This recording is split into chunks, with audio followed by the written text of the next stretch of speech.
Dimineața, ziua, seara, depinde de unde ești sau de unde vii.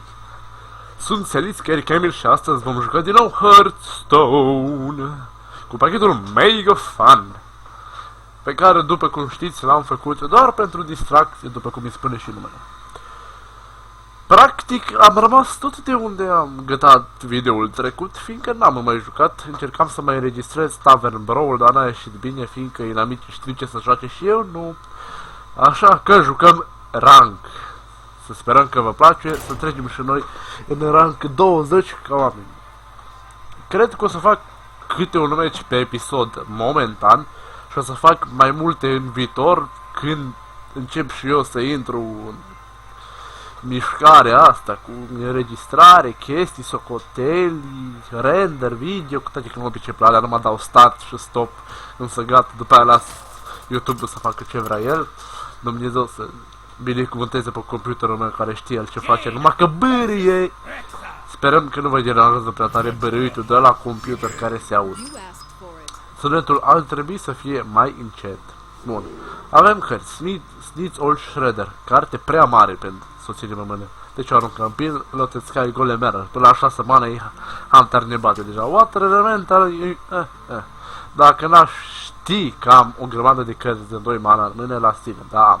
Arcane Missile este foarte bun.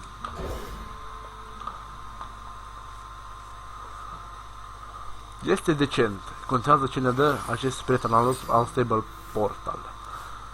El ne decide soarta jocului. Inamicul este Factor EU, care joacă Hunter și ne salută. Greetings, hello. Dacă începe să spameze, îi dăm squelch direct. Nu-mi place spamul pe Hearthstone. În general le dau squelch imediat după ce zic greetings, dar pentru că este un video, nu o să dau de data asta. Începem probabil cu Unstable Portal și mi-a picat Shadow Box, să vedem este carte ok.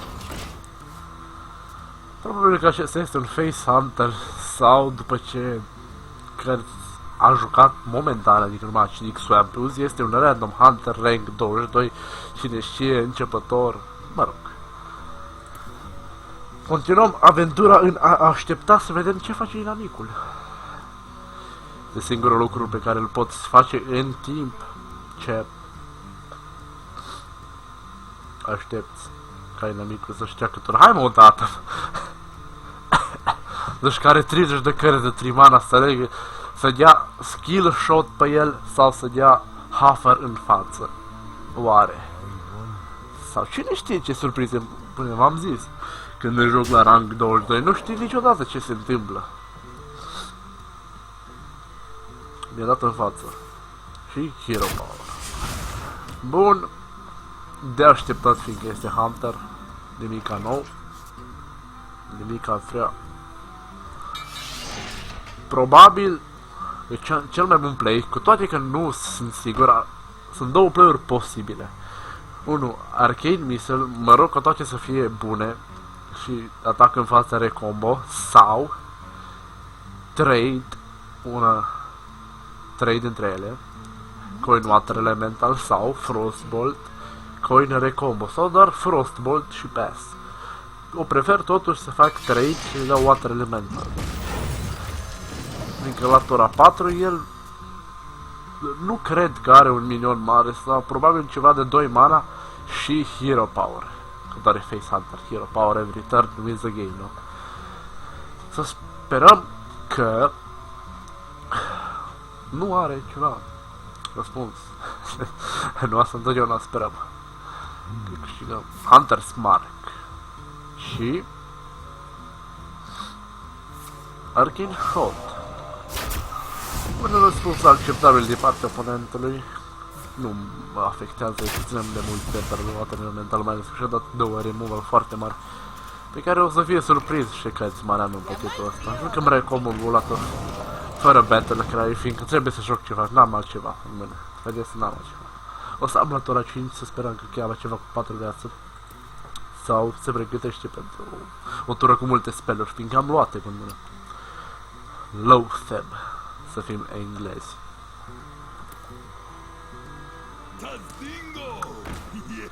Am jucat Senged Shield Master. Iar sunt mai multe play-uri posibile. Bumblobber. Prefer Low Seb. Tura viitoare putem să dăm Arcane Missiles, Frostbolt, chiar și Bumblobber dacă e nevoie. Așa că nu mă grăbesc niciunde.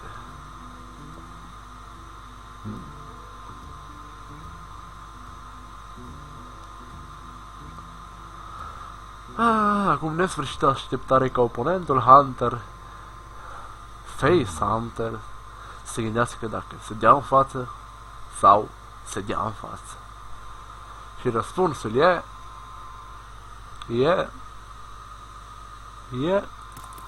sau nu e. În timpul așteptării să dăm drumul la rachetă. Dacă și nimerim, Doamne ferește. Mai aproape. Am nimerit, da. Face Hunter a făcut trade. Ce este acest lucru?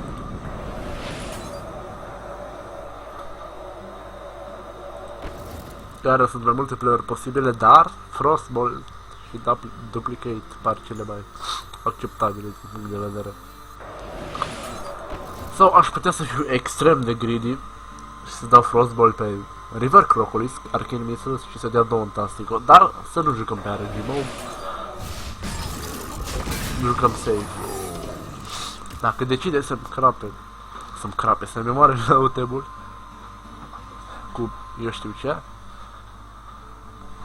atunci voi primi 2. Și încă 2. Și încă 2. Numai 2. Skill command folosit pe Low Seb. Deci nu este full Face Hunter, minune Dumnezeu. Următoarea carte pe care o joacă Animal Companion. Summon Misha? Nope. Summon Huffer? Yep.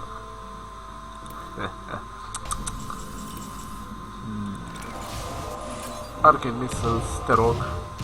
Și vedeți de ce cărțile cu RNG nu merg bine. Bumblobber.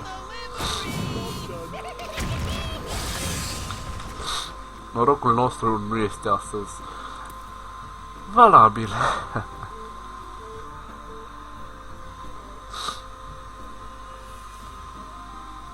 Așteptăm să vedem cu ce ne mai dă în față. Accept orice lucru care nu mă dă. Summon Leok? Nope. Summon Huffer? Yep. Yep. Yep.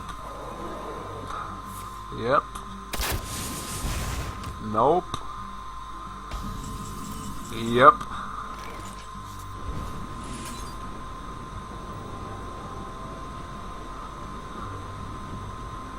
Beat a second? Nope. Rank 1 legend? Yeah. Din păcate am pierdut, dar cu toate acestea îmi voi pune acest video, fiindcă cred că a fost reușit și arată de ce Face Hunter este atât de enervant. Cu toate că nici nu joacă Face Hunter. Nu mai joacă Hunter. La revedere.